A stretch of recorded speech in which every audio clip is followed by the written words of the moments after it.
Hello प्यारे एवं प्रिय बच्चों, एक बार पुनः आप सभी का आपके अपने चैनल टुवर्ड्स सक्सेस में स्वागत है। बच्चों, आज हम हिंदी भाषा के अपठित गद्यांश के वीडियो सीरीज के क्रम में अपठित गद्यांश नंबर 30 के भाग 30A का अध्ययन करेंगे। बच्चों, आइए अब हम बढ़ते हैं सफलता की ओर और इसी क्रम में ये रहा आपके सामने आपका अपठित गद्यांश नंबर 30A। बच्चों, हम यहाँ देखते हैं निम्नलिखित गद्यांश को पढ़कर प्रश्नों के उत्तर दीजिए। तो बच्चों, हम आपको बता देते हैं ये जो निम्नलिखित शब्द है आपका दो शब्दों से मिलकर बना हुआ है। पहला है निम्न, दूसरा है लिखित, अर्थात कि निम्न का तात्पर्य हो जाता है नीचे और लिखित का तात्पर्य तो आप जानते हैं लिखा हुआ, अर्थात कि नीचे लिखे हुए गद्यांश को पढ़कर गद्यांश से संबंधित पूछे गए प्रश्नों के उत्तर दीजिए। बच्चों, अब हम बढ़ेंगे अपने गद्यांश की तरफ। यहाँ है कैकेयी राजा दशरथ की पत्नी और भरत की माता थी। कैकेयी कौन थी बच्चों?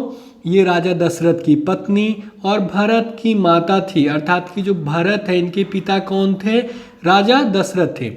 राजा दशरथ ने कैकेयी को 2 वरदान दे रखे थे। कितने वरदान दे रखे थे बच्चों? 2 वरदान दे रखे थे। उसने मंथरा के कहने में पढ़कर, यहाँ जो उसने शब्द है बच्चों ये कैकेयी के लिए प्रयोग किया गया है। मंथरा के कहने में पढ़कर अर्थात कि बातों में आकर, बातों में पढ़कर या बहकावे में आकर राजा दशरथ से अपने वरदानों की मांग की कि अयोध्या के राजा भरत हों। ये उनका क्या हो गया? पहला वरदान हो गया। और राम 14 वर्ष के लिए जंगलों में रहें। राम 14 वर्ष के लिए जंगलों में रहें, ये उनका क्या हो गया बच्चों? दूसरा वरदान था। यहाँ जो जंगल शब्द है बच्चों इसको आप वन भी कह सकते हैं। राजा दशरथ अयोध्या के राजा थे। कहाँ के राजा थे बच्चों? अयोध्या के। वे बूढ़े हो चले थे। वे कौन बच्चों? ये राजा दशरथ के लिए प्रयोग किया गया है। अब वे अपने सबसे बड़े पुत्र रामचंद्र को गद्दी देना चाहते थे। गद्दी देने का तात्पर्य हो जाता है बच्चों राजा बनाना चाहते थे। राजा ने राम के राज्याभिषेक की घोषणा कर दी। प्रजा अपने प्रिय राम के राजा बनने की बात सुनकर प्रसन्न थी। प्रसन्न का एक समानार्थी शब्द हो जाता है बच्चों खुश, जिसको आप इंग्लिश में क्या बोलते हैं? हैप्पी बोलते हैं बच्चों। क्या बोलते हैं? हैप्पी बोलते हैं। तो बच्चों, अब हम आपको बता देते हैं कि किसी भी गद्यांश को हल करने के 2 तरीके होते हैं। पहला तरीका होता है कि सर्वप्रथम हम गद्यांश को पढ़ लें, तत्पश्चात गद्यांश से संबंधित पूछे गए प्रश्नों के सही विकल्प अर्थात कि सही उत्तर का चयन करते हुए आगे बढ़ें। और दूसरा तरीका होता है बच्चों कि गद्यांश से संबंधित पूछे गए प्रश्नों को हम सर्वप्रथम पढ़ लें, तत्पश्चात गद्यांश को पढ़कर गद्यांश से संबंधित पूछे गए प्रश्नों को हल करते हुए या उनके सही विकल्प या सही उत्तर का चयन करते हुए आगे बढ़ें। बच्चों, अब हम बढ़ेंगे अपने पहले प्रश्न की तरफ। ये हमारा पहला प्रश्न है, कैकेयी ने किसके बहकावे में आकर राजा दशरथ से 2 वरदान मांगे?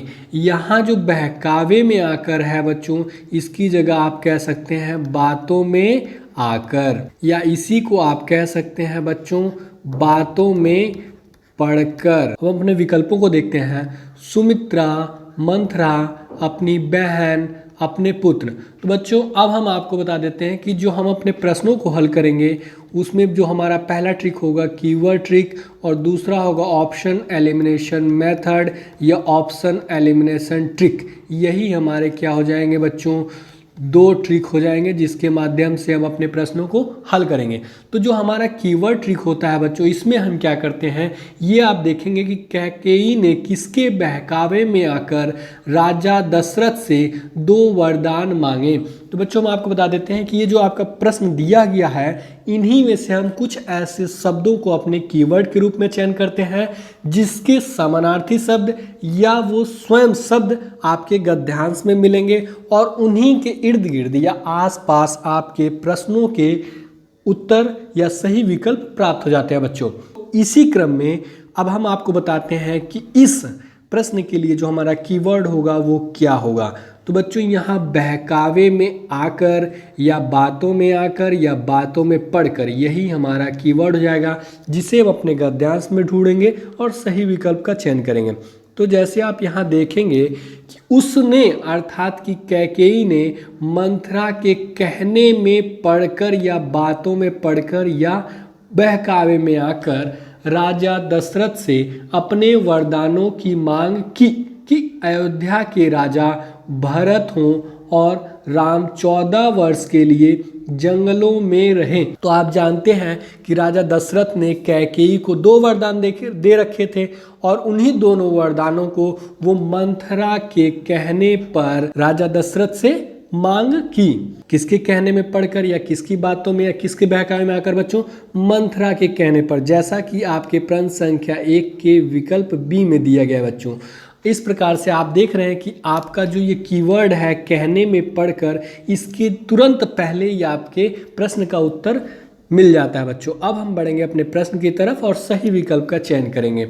बच्चों यहाँ आप देखेंगे सुमित्रा नहीं, मंथरा। तो हाँ बच्चों, कैकेयी ने मंथरा के बहकावे में आकर या बातों में आकर या बातों में पढ़कर राजा दशरथ से अपने दोनों वरदान को मांगा था। इस प्रकार से आपका जो प्रश्न संख्या 1 हो जाता है बच्चों, उसका सही उत्तर आपका या सही विकल्प बी हो जाएगा। बच्चों अब हम बढ़ेंगे अपने दूसरे प्रश्न की तरफ। यहाँ है कैकेयी ने वर में क्या मांगा। वर शब्द कह सकते हैं बच्चों, इसका शब्द हो जाता है वरदान। वरदान में अर्थात कि कैकेयी ने वरदान में क्या मांगा? राजा के प्राण, राम 14 वर्ष के लिए राजा बने, शत्रुघ्न राजा हों, राम 14 वर्ष के लिए जंगल में रहें। तो बच्चों हम आपको बता देते हैं कि इस प्रश्न में जो हमारा कीवर्ड हो जाएगा वो होगा वरदान में या वर में क्या मांगा गया, यही हमारा कीवर्ड हो जाएगा, जिसे हम अपने गद्यांश में ढूंढेंगे और सही विकल्प का चयन करेंगे। तो बच्चों आप यहाँ देखेंगे कि उसने अर्थात कि कैकेयी ने मंथरा के कहने में पढ़कर राजा दशरथ से अपने वरदानों या वरों की मांग की, यही हमारा कीवर्ड था कि अयोध्या के राजा भरत हों। ये उनका पहला वरदान था कि अयोध्या के राजा कौन हो? भरत हों, और राम 14 वर्ष के लिए जंगलों में रहें, ये उनके द्वारा मांगी गई दूसरा वरदान था बच्चों। जैसा कि आपके प्रश्न संख्या 2 के विकल्पों में सिर्फ एक ही वरदान की क्या है चर्चा की गई है, जो कि विकल्प डी में है, राम 14 वर्ष के लिए जंगल में रहें। तो इस प्रकार से आपका जो प्रश्न संख्या 2 का डी विकल्प हो जाता है बच्चों, यहाँ से प्राप्त हो जाता है। अब हम बढ़ेंगे अपने प्रश्न की तरफ और सही विकल्प का चयन करेंगे। तो बच्चों यहाँ आप देखेंगे राजा के प्राण नहीं, ये तो नहीं था। राम 14 वर्ष के लिए राजा बने, उन्होंने भरत के लिए ये वरदान मांगा था कि वो राजा बने, अर्थात कि भरत जो है अयोध्या के राजा बने, तो ये गलत हो जाता है। शत्रुघ्न राजा हो, इनकी तो चर्चा ही आपके गद्यांश में नहीं की गई है। राम 14 वर्ष के लिए जंगल में रहें, तो बच्चों यही आपका क्या हो जाएगा? प्रश्न संख्या 2 के लिए सही विकल्प हो जाएगा बच्चों। क्या होगा? विकल्प डी। तो बच्चों अब हम बढ़ेंगे अपने अगले और तीसरे प्रश्न की तरफ। यहाँ है दशरथ कहाँ के राजा थे? दरभंगा के, अयोध्या के, मिथिला के, प्रयाग के। तो बच्चों अब हम आपको बता देते हैं, इसमें जो हमारा कीवर्ड हो जाएगा वो राजा शब्द ही हमारा क्या हो जाएगा? कीवर्ड हो जाएगा। लेकिन इसको हम आप बच्चों बता देते हैं कि जो आपका ऑप्शन एलिमिनेशन मेथड या ऑप्शन एलिमिनेशन ट्रिक है, इसके माध्यम से भी आप इस प्रश्न को हल कर सकते हैं। लेकिन हम बताएंगे कि ऑप्शन एलिमिनेशन मेथड या ऑप्शन एलिमिनेशन ट्रिक में हम क्या करते हैं। तो बच्चों हम इसमें क्या करते हैं कि जो आप जानते हैं कि एक प्रश्न से आपके 4 विकल्प दिए गए रहते हैं और उसमें एक ही विकल्प का चयन करना रहता है, जो कि आपका क्या होता है? सही होता है। तो इस मेथड के अनुसार या इस ट्रिक के अनुसार हम क्या करते हैं? उन विकल्पों को हम गलत कर देते हैं या अलग कर देते हैं जिनका वर्णन या उल्लेख या चर्चा आपके गद्यांश में नहीं किया गया है, या उनसे समानार्थी शब्दों का भी आपके गद्यांश में उल्लेख या वर्णन नहीं किया गया है, या उनसे उत्पन्न जो भाव है उनका भी उल्लेख आपके गद्यांश में नहीं किया गया बच्चों। उनको हम क्या कर देते हैं? गलत कर देते हैं, और शेष रहे विकल्प में से ही सही विकल्प का का चयन कर लेते हैं। जैसे आप यहाँ देखेंगे दरभंगा के, तो दरभंगा की तो चर्चा आपके गद्यांश में नहीं की गई है, तो ये स्वतः गलत हो जाता है। अयोध्या के, यहाँ अयोध्या की चर्चा आपकी की गई है। मिथिला के, मिथिला शब्द का भी आपके गद्यांश में उल्लेख या वर्णन नहीं किया गया, ये गलत हो जाएगा। प्रयाग के, इस शब्द की भी आपके क्या है गद्यांश में वर्णन नहीं किया गया, तो ये भी गलत हो जाएगा। आप देखेंगे बच्चों कि विकल्प ए, विकल्प सी और विकल्प डी क्या हो जाते हैं, स्वतः गलत हो जाते हैं बच्चों, और आपका क्या बच जाता है, एक ही विकल्प बचता है, विकल्प बी। यही क्या होगा, आपका सही उत्तर होगा बच्चों। लेकिन बच्चों हमारा जो सबसे बेस्ट ट्रिक है वो कौन सा ट्रिक है, कीवर्ड ट्रिक, जिसके माध्यम से हम क्या करेंगे, अपने प्रश्नों को देखेंगे कि क्या हमारा ऑप्शन एलिमिनेशन मेथड काम कर रहा है। नहीं बच्चों, ये 100% वर्क करेगा, एकदम 100% वर्क करेगा बच्चों। लेकिन अब हम बढ़ेंगे अपने प्रश्न की तरफ और कीवर्ड के माध्यम से अपने सही विकल्प का चयन करेंगे। तो बच्चों हम बढ़ते हैं गद्यांश की तरफ। यहाँ आप देखेंगे राजा दशरथ अयोध्या के राजा थे। ये जो राजा शब्द था बच्चों, यही हमारा क्या था, कीवर्ड था। और जो दशरथ शब्द दिया गया था बच्चों आपके प्रश्न में, इसको भी आप कीवर्ड मान सकते हैं कि राजा दशरथ अयोध्या के राजा थे। कहाँ के राजा थे बच्चों, अयोध्या के। जैसा कि आपके प्रश्न संख्या 3 के विकल्प बी में दिया गया है बच्चों। इस प्रकार से आपके जो प्रश्न संख्या 3 का उत्तर आपको यहाँ से प्राप्त हो जाता है। अब हम बढ़ेंगे अपने प्रश्न की तरफ और सही विकल्प का चयन करेंगे। तो बच्चों दशरथ कहाँ के राजा थे, वे अयोध्या के राजा थे। इस प्रकार से आपका जो प्रश्न संख्या 3 हो जाता है, उसका सही विकल्प क्या हो जाएगा, विकल्प बी। आप देख रहे हैं बच्चों कीवर्ड के माध्यम से भी आपका विकल्प बी ही सही होता है, और ऑप्शन एलिमिनेशन मेथड या ट्रिक के माध्यम से भी आपका क्या हो जाता है बच्चों, विकल्प बी ही सही होता है बच्चों। तो बच्चों अब हम बढ़ेंगे अपने अगले और चौथे प्रश्न की तरफ। यहाँ हम देखते हैं राजा दशरथ के सबसे बड़े पुत्र कौन थे। यहाँ हमारा जो कीवर्ड हो जाएगा बच्चों, सबसे बड़े पुत्र का होना ही हमारा क्या हो जाएगा, कीवर्ड हो जाएगा बच्चों। यहाँ जो पुत्र शब्द है, इसकी जगह आपका बेटा भी हो सकता है, जिसको आप इंग्लिश में सन कहते हैं बच्चों। रामचंद्र, भरत, लक्ष्मण, शत्रुघ्न। तो बच्चों अब हम बढ़ेंगे अपने गद्यांश की तरफ और सही विकल्प का चयन करेंगे। तो यहाँ आप देखते हैं, अब वे अर्थात कि राजा दशरथ अपने सबसे बड़े पुत्र, यही हमारा क्या था बच्चों, कीवर्ड था। सबसे बड़े पुत्र कौन, रामचंद्र को गद्दी देना चाहते थे। अर्थात कि जो राजा दशरथ थे उनके सबसे बड़े पुत्र कौन हुए, रामचंद्र हुए बच्चों। जैसा कि आपके प्रश्न संख्या 4 के विकल्प ए में दिया हुआ है रामचंद्र। तो अब बच्चों हम बढ़ेंगे अपने प्रश्न की तरफ और सही विकल्प का चयन करेंगे। आप देख रहे होंगे बच्चों कि आपका कीवर्ड आपकी कितनी हेल्प कर रहा है। राजा दशरथ के सबसे बड़े पुत्र कौन थे, उनके सबसे बड़े पुत्र कौन थे, रामचंद्र थे। इस प्रकार से आपका जो प्रश्न संख्या 4 का सही विकल्प क्या हो जाता है बच्चों, विकल्प ए हो जाता है।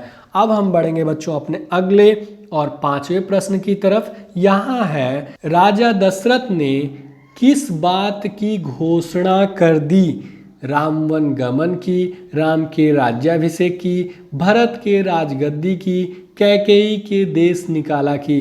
तो बच्चों यहाँ घोषणा कर देना ही हमारा क्या हो जाएगा, कीवर्ड हो जाएगा बच्चों, जिसको हम क्या करेंगे अपने गद्यांश में ढूंढेंगे और सही विकल्प का चयन करेंगे। तो बच्चों अब हम बढ़ेंगे अपने गद्यांश की तरफ।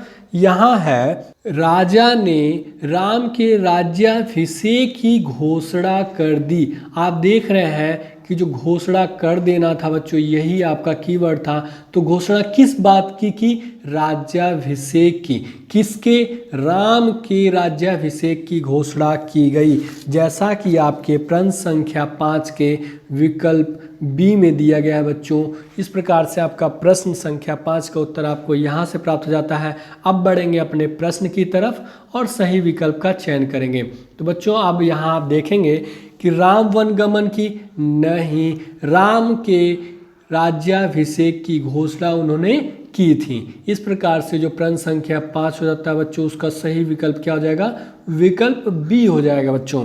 अब हम बढ़ेंगे अपने अगले और अंतिम प्रश्न, 6ठे प्रश्न की तरफ। यहाँ है गद्यांश में प्रयुक्त शब्द राजा का विलोम शब्द क्या होगा, रानी, प्रजा, उक्त सभी। तो बच्चों हम आपको बता देते हैं, ये जो गद्यांश शब्द है इसी को आप अनुच्छेद भी कहते हैं। क्या कहते हैं बच्चों?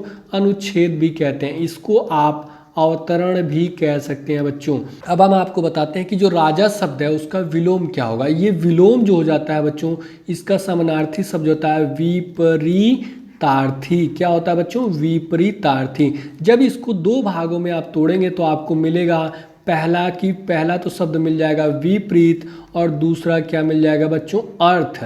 अर्थात कि जो विपरीत शब्द होता है इसको आप इंग्लिश में बोलते हैं अपोजिट। अर्थात कि विपरीत अर्थ देने वाले शब्दों को ही हम क्या कहते हैं बच्चों? विलोम शब्द कहते हैं। अर्थात कि ऐसे शब्द जो कि विपरीत अर्थ देते हैं उनको हम क्या कहते हैं? विलोम शब्द कहते हैं। तो राजा का विपरीत अर्थ देने वाले कौन कौन से शब्द हो जाएंगे बच्चों? पहला हम बताते हैं, राजा का रानी भी हो जाएगा। कैसे होगा? राजा आप देखेंगे कि यहाँ पुल्लिंग शब्द है, अर्थात कि लिंग के आधार पे बच्चों ये आपका पुल्लिंग हो गया और लिंग के आधार पे जो रानी हो गई ये क्या हो गई? स्त्रीलिंग हो गई बच्चों। और अब हम आपको बता देते हैं दूसरा इसका क्या हो जाएगा? राजा का बच्चों रंक भी होता है। ये जो आर्थिक स्थिति होती है उसके आधार पे जो राजा का विलोम शब्द होता है वो रंक होता है। जैसे राजा अमीर होता है, रंक मतलब होता है बच्चों गरीब, या उसी को आप कह सकते हैं निर्धन, जिसको इंग्लिश में आप क्या बोलते हैं बच्चों? पुअर बोलते हैं। और अगला एक और इसका विलोम शब्द होता है, उसका होता है बच्चों प्रजा। प्रजा होता है सामाजिकता के आधार पर। इस प्रकार से आप देखेंगे कि जो राजा शब्द है उसके तीन आपके विलोम शब्द प्राप्त होते हैं। पहला है रानी, दूसरा है रंक, अब प्रजा। अब हम बढ़ेंगे अपने विकल्प की तरफ। रंक, तो हाँ बच्चों, जैसा कि आप देखते हैं कि आर्थिक स्थिति के आधार पे जो राजा शब्द है उसका विलोम क्या होता है? रंक होता है। और रानी, तो आप देख रहे हैं कि लिंग के आधार पे राजा पुल्लिंग शब्द है और रानी क्या है? स्त्रीलिंग है। ये भी आपका क्या हो जाता है? विलोम शब्द हो जाता है। और प्रजा, हाँ तो बच्चों सामाजिकता के आधार पर जो प्रजा शब्द होता है वो भी राजा का विलोम शब्द हो जाता है। फिर अगला देखेंगे उक्त सभी। यहाँ जो उक्त शब्द दिया हुआ है बच्चों इसका तात्पर्य हो जाता है ऊपर से, अर्थात कि ऊपर के सभी विकल्प सही हैं। तो आप जानते हैं कि बच्चों एक ही विकल्प का चयन कर सकते हैं और जो विकल्प डी है वो जो है विकल्प ए, विकल्प बी और विकल्प सी को समर्थन दे रहा है कि उपरोक्त सभी विकल्प क्या हैं? सही हैं। इस प्रकार से आपका जो सही विकल्प हो जाएगा वो प्रश्न संख्या 6 के लिए विकल्प डी हो जाएगा बच्चों, कि राजा का विलोम शब्द रंक, रानी और प्रजा तीनों होता है। बच्चों अब हम आपको बता देते हैं कि जैसा कि आप नवोदय विद्यालय की प्रवेश परीक्षा की तैयारी कर रहे हैं या किसी भी विद्यालय की प्रवेश परीक्षा की तैयारी कर रहे हो या किसी प्रतियोगी परीक्षा की तैयारी कर रहे हो, तो प्रत्येक गद्यांश से अधिकतम 5 ही प्रश्न पूछे जाते हैं बच्चों।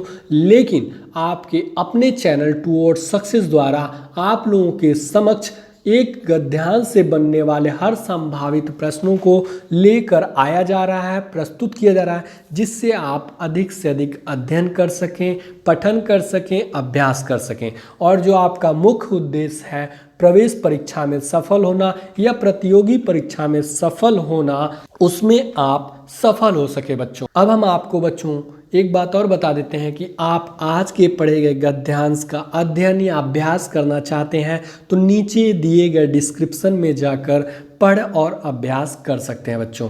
प्यारे बच्चों, अब इसी के साथ आपका आज का क्लास समाप्त होता है। हमारी आपकी मुलाकात फिर कल अगले वीडियो में होगी। My dear and loving students, यदि आपको हमारा यह वीडियो पसंद आया हो तो वीडियो को लाइक एवं शेयर जरूर करें। यदि आपके मन में किसी प्रकार का प्रश्न हो या हमारे लिए कोई सुझाव हो तो नीचे कमेंट बॉक्स में कमेंट जरूर करें। एवं हमसे जुड़े रहने के लिए आपके अपने चैनल टुवर्ड्स सक्सेस को सब्सक्राइब अवश्य करें। वो पास में बने इस बेल आइकन को जरूर दबाएं, जिससे आपको हमारे हर एक नए वीडियो का नोटिफिकेशन मिलता रहे। A lot of thanks for watching this video.